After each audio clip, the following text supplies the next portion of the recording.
So I'm gonna go into the regulation of emotions and everything.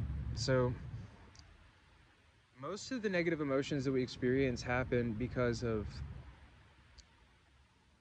different things that are going on in our life. Say that it's difficulties with it could be with finances, it could be difficulties with family members, it could be difficulties with friendships, it could be difficulties with um, travel or anything like this. Like all these different things that we feel that life should be one way and it's actually another way, right? So our suffering in its roots comes from our desire to have the world reflect a standard of beauty which is inside of our own mind, our own consciousness. And not just beauty, but like to have it I mean, everybody wants it their own way, you know? So one of the best ways to learn how to be able to regulate your emotions is to learn how to surrender to the flow of life as it is. Life is always going to be changing and moving and developing in different ways. And there's always going to be different catalysts that come into your consciousness and different kinds of expressions and experiences that you're going to have to go through, right? And things are not going to always work in the way that you think that they should work. But you have to have the ability to be able to trust that not only your own higher self, but that God, having your best interest in mind, is giving you an experience which is able to show you certain aspects of yourself that you need to see in order to be able to express and unlock the beauty and love and joy and bliss that's inside of you. So the first thing that I suggest is to learn to surrender into the flow of life, in the sense of allow life to be as it is.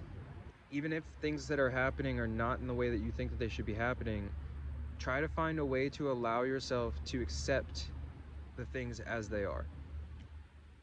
That's one of the things.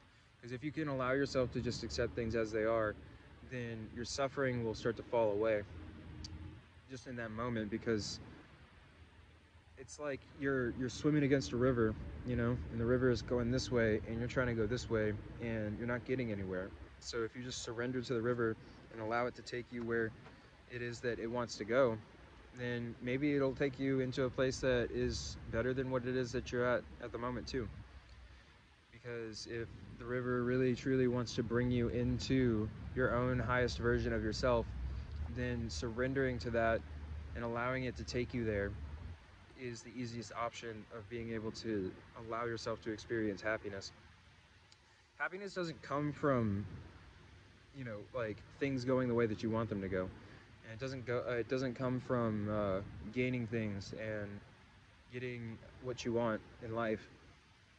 Happiness actually comes from accepting life as it is and allowing life to be what it is and seeing the beauty in the expression of life as it is. Another emotion that I had trouble with was sadness and anger. So regulating sadness is an interesting thing too, because if you can allow yourself to cry and you can allow yourself to release the hold that you have on that emotion, meaning like there's a part of the person when they feel sad that consistently justifies in their mind that they should feel sad. And when they feel that, they play this narrative over and over again about why they should feel sad, and they continue to create a state of consciousness for themselves. If you can allow yourself to just cry and to allow yourself to let that out, just like a baby, then that emotion will express itself through that action and then shift into a different feeling.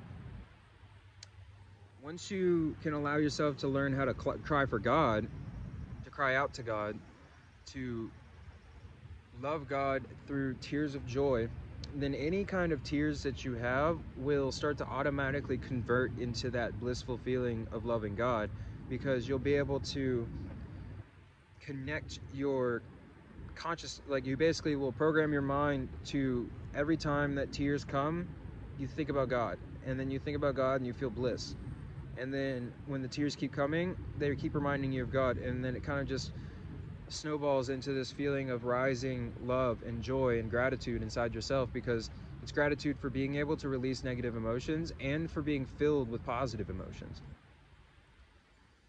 So that's a really powerful way to be able to express emotion and to be able to experience a shift in emotion.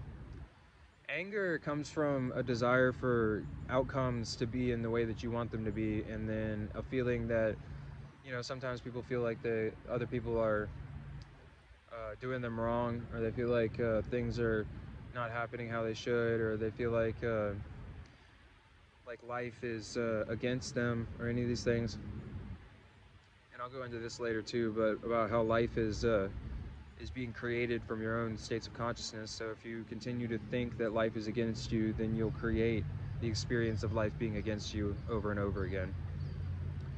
But the same thing with anger too. If you think in the terms of anger, then you'll create circumstances for yourself to become angry. And then you'll justify the anger through the circumstances, because the people around you will be reflecting that energy back to you. So if you're walking around feeling angry all the time, then you're just going to cause other people who are susceptible to that emotion to express that emotion back to you. And then you will get angry at them, or you will feel like the world is angry at you, and it'll cause this like negative loop to happen, which is a difficult thing to deal with. So you have to learn how to allow yourself to let go of your anger, because of the fact that it's just not doing anything for you. Not only does it harm other people, but it also harms yourself too. And when you hold on to anger, it causes not only physical issues with your body and your mind, it causes you pain and suffering. It's like holding on to a hot coal, desiring to throw it at somebody, but just holding on to it in your hand and just burning yourself the whole time.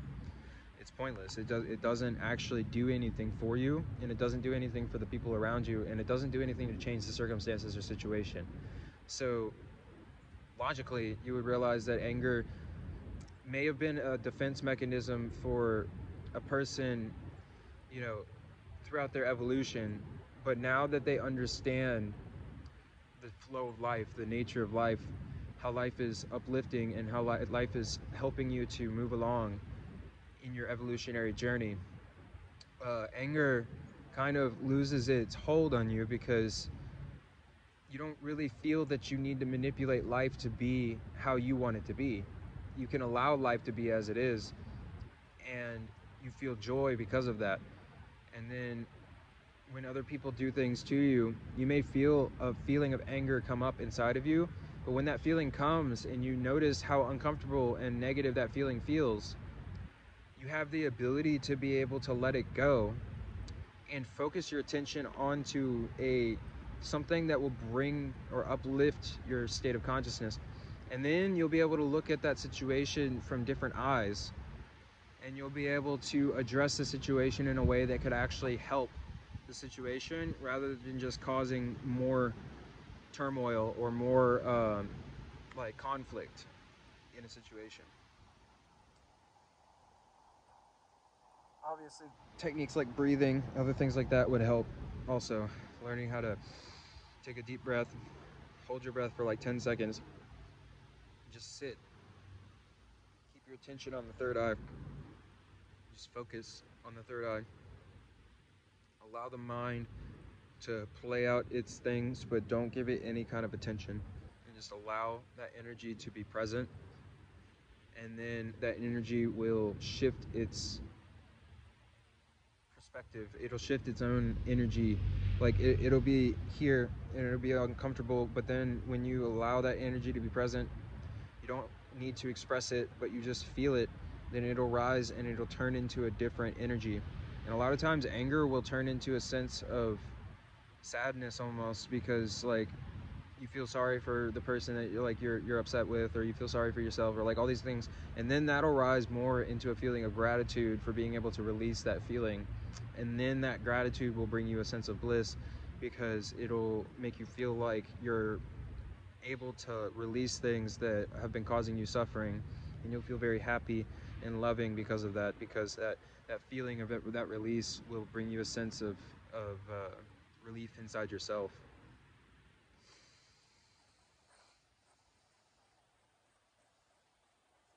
Next one also, I'll talk about creating joy in yourself and creating happiness and love.